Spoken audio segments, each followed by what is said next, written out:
Been doing email now for about 11 or 12 years, and specifically e-commerce for the past 7 to 8 years, and really excited to be here today. So passing it to you, Greg.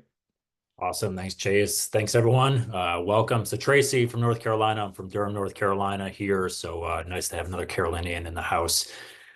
So Greg Zackwitz, senior e-commerce expert here at Omnisend. I've been in the email game for 19 plus years now. So I'll be hitting 20 probably in about 8 months or so, which is kind of crazy to think about. So you talk this and emails change a lot, but it's also stayed the same a lot over those, 19 years. So excited to just kind of share some of my wisdoms here. I know Chase is going to build on that from a pretty detailed side after I kind of kick off and end off here. So happy to jump in. And with that being said, we should probably just jump in here for sake of time. So I want to talk to you about building. I want to build sales really by following customer intent, which is what we're talking about here. And is everyone seeing the slides?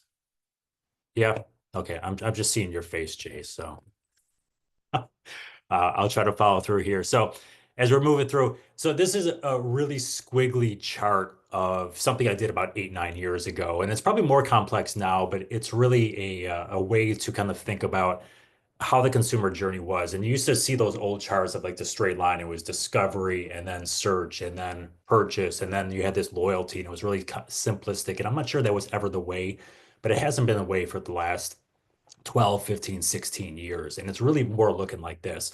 The question ultimately becomes how the heck do we capture intent in sales and customer loyalty and affinity when consumers are fragmented and marketing's fragmented and it's easier now to find things than ever. So if we move to the next slide, really what I want to focus on is looking for those intent cues signaled, and then how do we rotate that and shift that over to our marketing channels, in this case, specifically email and SMS, automating those messages out, and then optimizing once we get those messages sending to people, and we try to make them more relevant and more personalized for the individual. And as much as I hate flywheels, really we're looking at a flywheel here, and we just keep iterating and keep perfecting as we go through. Now, why do I want to rely on automation? So if we go to the next slide, really you don't have to stare at the screen here. The thing to really think about is your very top line there are your conversion rates for your campaign messages. These are things you send out any Tuesday or Thursday of the week, and it's 0.07%. That's going to be conversions based on sends. It's been pretty consistent year over year. It's right around that number. Obviously, we sent a lot of emails, 26 billion last year. We're looking at this. It doesn't matter what type of automation you're sending. They all perform better than those scheduled ones. And the reason is they're more relevant, right? They're behavior based. So a subscriber is taking an action, or maybe in this case, an inaction of say re-engagement or lapse purchase, but the message is inherently more relevant for them. And that's what matters. So last year, 26 billion emails we sent, 37% of all email orders came from automated messages, and it was only 2% of sends. So if you think about the outweigh here, relevant messages, which email people like Chase and myself have been talking about for years, segmentation, things like that, it comes down to relevancy. We want to send the most relevant messages possible, the most relevant time possible. We can do that by following customer intent, such as behavior. So today, we move to the next slide. I want to focus on 3 specific pieces of high intent messages, because all automations are not created equal, right? Birthday messages have a different intent than, say, a cart abandonment message. Quite different there, and they perform differently. So these 3 messages, out of those 37% of all email orders coming from automated messages, these 3 messages make up over 80% of those, right? So it's a huge disproportionate number. So we're talking about product abandonment quickly, cart abandonment, and then post-purchase, because this comes into the affinity. It is not mission accomplished once you secure the order here. So if we move to the next slide, just talking about browse abandonment, product abandonment for a second. For those that maybe don't know, think about like online window shoppers here. They go to your website. This is most of your web traffic. They're on your website. They're checking out a product, maybe scanning something, and then they leave without carting a product. These are your abandoners. These messages, obviously behavior-based. I always tell people there is a reason they are on your website. It could have been there because of an ad they saw on social media. Their friend might have told them about them. They might have read it in a news article. It just something in their life took them to the site. They might buy now, they might buy later, but there is something relevant. There is an intent there with the customer. So if they're going to buy now or buy later, they're going to do it from you or from someone else. They might go to Amazon, they might go to TikTok Shop, doesn't really matter. The intent is what focuses here. Messages convert, you can see 15 times better than a scheduled message. So really what I'm looking at here is we want to fill those gaps, right? We have a user signs up for our email program, then they cart a product, and then they purchase a product. And you have all these chunks of gap in between these times. And this is where we want to put relevant messaging. So I put a couple suggestions for timing here. Usually there's are one or two messages. In the messages, you want to really focus on if it's a product abandonment, so specific product oriented, like the example here, you focus on the value of the product. Talk about the features, talk about whatever it might be. And within the messages itself, talk about your brand values. Why should they shop with you? Is it free shipping, free returns, satisfaction guarantees, whatever it might be. Excuse me, I'm a little bit under the weather right now, so you just got to bear with me. Um, the timing suggestions here, starting points, right? Every time is going to be different. Chase is probably going to have, well, might have a very different approach to these from what he and his clients have seen be successful. This is generally where I start. A couple hours after they leave the website, we send them a message. And then if you want to send the second one, we can send them one. I would try to get them within 24 hours, both those messages there. But the goal here is to engage a customer, get them to come back, check out more products, check out something else. And we do that by providing value. Hopefully, when they come back and if we shift to the next slide, we'll see cart abandonment, right? They're going to put an item in their shopping cart. Now, everyone I hope is already sending these. They don't need to be perfect messages. What I look at personally is a 3 or 4 message series. Three used to be the typical, right? It used to be like 12 hours, 24 hours, 72 hours, something like that.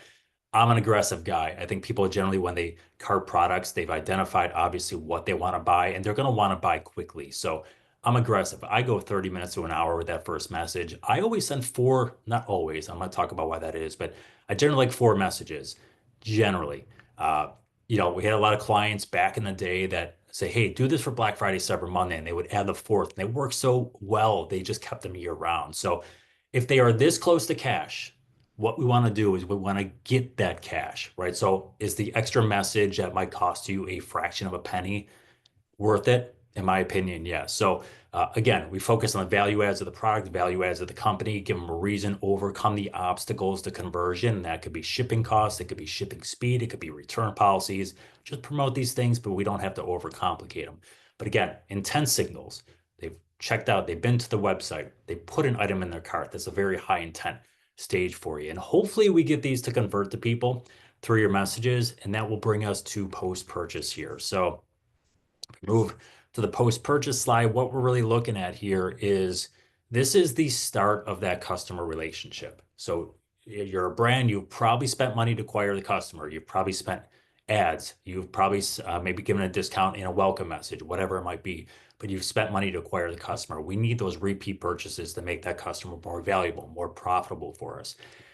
I am a proponent of messages in a series that ultimately enhance the customer experience. It is relevant to the customer, not as relevant to the company. And if you go to the next slide, just a couple examples here of ways you can look at this is sending a couple messages off, like a thank you message. Hey, thanks for a recent purchase. Let us know if there's anything we could do. Here's a couple links to whatever, and that could be to a tracking information. It could be to FAQs. It could be to complementary products. But the message of that, the goal of that message is to enhance the customer experience, provide value for the customer. Other ones, how-tos, product care. I love messages like this because you're serving value for the recipient. You're making your products, even if it's a $2 widget, you're making the product more relevant for them. So, hey, how do I care for a $2 extension cord, right? I don't know, it's $2. But if you tell me I care for it, now there's an immediate value assigned to that product. So this is what I love. And I always give the example. My wife, she just bought some makeup. She is not like a professional makeup. I don't know, I'm going to say put her on her, which is the worst terminology ever, but she's not a professional makeup wearer and stylist. So she gets this post-purchase message like, hey, you've got the goods. Now here's how to make it work for you. And what's going to happen ever since then is when she wants to apply or learn how to apply a different type of makeup, she's going to go to that brand's website or that brand's social media page. That brand then becomes the expert in that. And the next time she needs a purchase, she's got inherent trust. She comes back to purchase. So these are meant to enhance the experience and they work extremely well. Now, the last caveat I want to talk about here is this last slide. You don't have to study the slide. Really, what we're looking at is differentiating the types of messages based on the person or their activity. So we're following intent. We know they've been to the website, we've carded products, they've made a purchase, whatever it might be. And this is, I trust Chase will probably be talking a lot about this, but how do we differentiate these paths based on things like purchase history? So are they a first-time purchaser? Well, that's going to dictate maybe the value adds we put in those browse abandonment messages or the cart abandonment messages, the types of discounts, how many messages we send them. So if you think about that, if I'm a 5, 6, 7 time purchaser with you, do you need to send me 4 shopping cart abandonment messages? Probably not. One probably suffices here.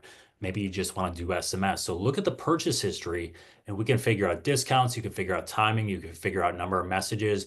But this is how you take one small piece of data and make your experience a little more relevant.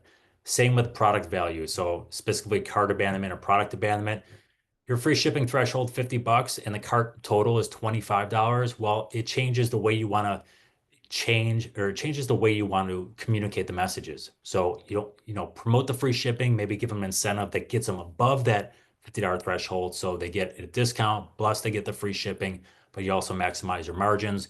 For those with a $400 shopping cart, you can overcome those obstacles conversions. That's probably going to be things like shipping speed, return policy, stuff like that. So think about how small pieces of data can help you customize from an automated fashion these messages to make it more relevant there. So a lot of information in a short period of time for you, but I know Chase is going to expand on this. Ultimately, I would tell you the goal is to do it simplistically. Hey, let's get one message out there. It doesn't need to be the best message in the world. Automate the message, get it going, let it do it work, and then build upon those as you go through. But just look at the intent stages for any automation you want to apply. And if it's a high intent one, those are the ones I would focus on first. So Chase, I'll kick it over to you now. I got through, I think, just over 10 minutes, so perfect timing here. Yeah, crushed it. Thank you. I actually was the last one to do my slides, so I saw what you were doing and I went in a different direction. So I'm not going to piggyback on I what you love it. got. I'm going to share, I guess, 5 different flows and kind of automations that have high intent that people probably have heard of. Maybe you've got one or two, but most people that I've seen rarely have all 5. So I'm going to share kind of some fun, some different ones that we've seen across all of our clients perform really, really well. So I'm going to start with the first one on the next slide. And this is a fun one. This is one that I rarely see, but I'd love to receive. So brands, you need to be sending this. It's called a price drop alert, and it's just like it sounds, right? So it's basically an automated email that sends the moment a specific item decreases in price, right? So essentially think about it like this. I looked at, let's say, GoPro, and I saw this item kind of on my screen right now. I was viewing it, maybe I added it to my wish list, maybe I added it to my cart, right? I had some kind of intent and interest in it, but I didn't actually make a purchase. So if that product happens to go on sale, whether you do a site-wide sale for a holiday or BFCM or whatever happens, that would then trigger an email if the price drops more than, let's call it 10% or 20%, whatever you set that at. And essentially what you want to do is you want to time this email to go out, within, 10, 15 minutes of that price drop actually occurring. And this email works really, really well because people have showed interest and intent, right? That's kind of the point of this. And the price has dropped. So it's kind of a great time now to buy. It's a proactive alert letting people know we got what you want in stock and it's actually decreasing in price. So what I typically recommend here is kind of an email that's on my screen, but show like the kind of old price, strike through it, and then show the updated price. And obviously, right, if it's over 10%, if it's 20%, 30%, the larger the percentage, the better. So this is a really nice one and having kind of like one main call to action to actually go buy it right now. So the price drop alert is a great one I'd go add to your store. On the next slide, kind of going through these pretty quickly, and we can take any questions at the end. Let's see, next slide, please. Is it frozen? Okay, there we go. All right, so low in stock. So this is another one. Again, like the whole goal here is people are interested in products. How do we play to kind of the FOMO, the scarcity, those types of thing? And kind of this low in stock is a fun one. So one before was a price drop. So items in stock went on a discount. This now is actually, you don't necessarily need to do a discount. This is things that people have expressed an interest in are actually running out of stock. You might sell out. So this is basically an automated email that will automatically notify shoppers who previously viewed an item but didn't make a purchase that the inventory is running out. So for example, the trigger could be a specific item like this shirt that I'm wearing has less than 10 units available. And essentially what you're going to do is you're going to send an email right away saying, "Hey Chase, wanted to let you know that this black t-shirt that you've been looking at um, is running out of stock. Make sure you purchase it now if it's still something that you're interested in." And here, you don't necessarily need to do a discount. This could be something that just because of the fear of missing out, like in playing kind of to the psychology, that people are going to buy. And if people don't buy off that first email that you send kind of right away when this happens, you could send a reminder text, let's call it 6 hours later, or potentially even the next day, if the person didn't purchase and if there's still items back in stock, and then just update it, right? So if there was 10 available and there's only 2 available, include that new messaging in the text message to tell people, hey, there was 10, now there's 2, grab yours ASAP, right? And this was kind of the example, going, low stock on some bestsellers. Next slide, please. A replenish reminder. I think this one's probably a little bit more common than the others, but this is essentially for people that sell anything that's consumable or topical, kind of makeup, multivitamins, hair care, skincare, things where typically people run out in a finite amount of time. So often it's like a 28 or 30-day kind of window. And essentially what you want to do is you want to trigger this for the item that someone had purchased, and you want to kind of send multiple emails out. So say I ordered a multivitamin and it's a 30-day supply. You might want to start triggering emails at like day 21, day 24, day 28, kind of just reminding me to re-up. That way I actually have time to receive the email, add to cart, make a purchase, then receive the item before I actually run out. So before that 30 days expires. And what I would typically do is start sending the emails at 60, 75, 80% of the way of consumption. And then if people aren't receptive, if they're not opening, if they're not clicking, if they're not purchasing, start layering in SMS messages at 90%, 100% of the way there if people aren't reordering. And then kind of a quick tip is just like ask people if they're running low, maybe even allowing people to indicate, how much they've had available. And maybe for whatever reason they bought the multivitamin, but they haven't started it. They might still have a full supply. So allow people to indicate kind of where they are in the cycle.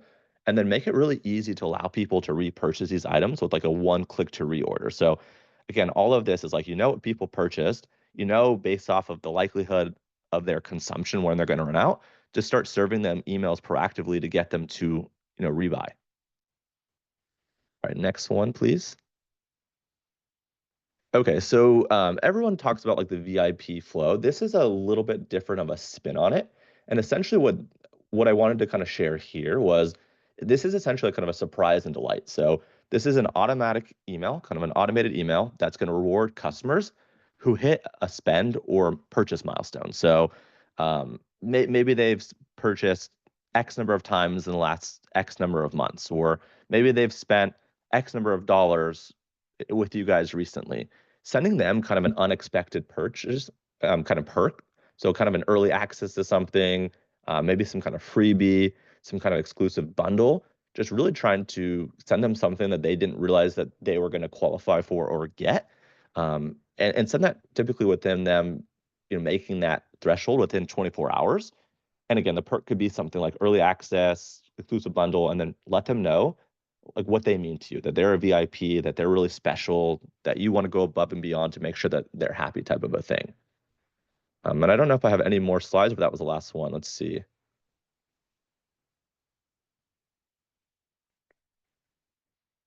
Cool. That's I think I got all I got.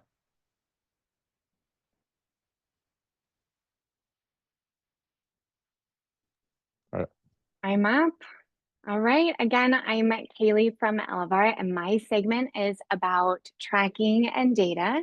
And tracking is super fun and interesting, I promise. Everybody kind of like drifts away when we start talking data, but data is really fun, and we're going to make it fun today. So I'm going to show you how you can create or how you can use complete accurate data to connect the dots in your customer journey so that you're creating these high intent, hyper personalized email campaigns that Greg and Chase have been talking about today. So I'm going to say slide. The problem. Now, in order for tracking to be impactful, it needs to be complete, right? We can't be guessing. And it's possible right now, if your tracking is just kind of, whatever is there out the box tracking, that your tracking is not set up to capture everything. You might be capturing 70%. Sometimes we've seen up to 50% only of your high intent browsers. What? Why is this happening? This is happening. We're facing like a lot of privacy and technology headwinds that limit what you can capture on your website. And then that stops your email and SMS platforms from being able to see the full story. So potentially you're missing out on key signals that could be triggering these high intent marketing automations that Greg and Chase have been talking about. So go ahead and hit the next slide. This is what Elevar solves for. This is like our piece in this whole email SMS conversation. And Elevar's not just another tracking script. It's not another dashboard that you need to manage. It's like your data pipeline, right? So we're going to capture 99% and up of those cart abandoners and send that to Google Ads, Meta, Omnisend, your full tech stack. We're going to send that across to everybody. So yes, we're going to capture more cart abandoners, but what I want to talk about today is how we can get those higher intent personalized email sends. And that uses a feature that we have called session enrichment. And I get really excited, so I have to remind myself to breathe and I'm not passing out here. So session enrichment captures real-time behavioral context, and it stitches that together across every visit, every channel and session. We stitch that all together, including returning anonymous visitors, and we send that unified data to your entire tech stack, including your email and SMS like Omnisend. And now you're not just getting 70% of your cart abandoners, but you have the complete picture of your customer. So you can target better, you can personalize faster, and you can grow smarter. Next slide, please. So let's talk a little bit more about how this works and the journey and the breakdown. So a visitor lands on your site, they sign up for your email, and now Elevar can capture their real-time behavior, whether or not they're signed in when they visit the website next time. That's going to include what products they view, right? What color that t-shirt was, what size it was, whether or not they add that to their favorites, whether or not they add it to the cart. I think Chase or Greg was talking about, whether or not like purchase, what's their purchase history like? Do they buy in bundles? Do they buy one-offs? How do they like to purchase? And then we stitch that all together with future visits. And now you get this super cool, like rich, high quality data that flows to your stack in real time, triggering smarter campaigns with personalized experiences that drive recovered revenue. And now let's talk about why this matters on the next slide.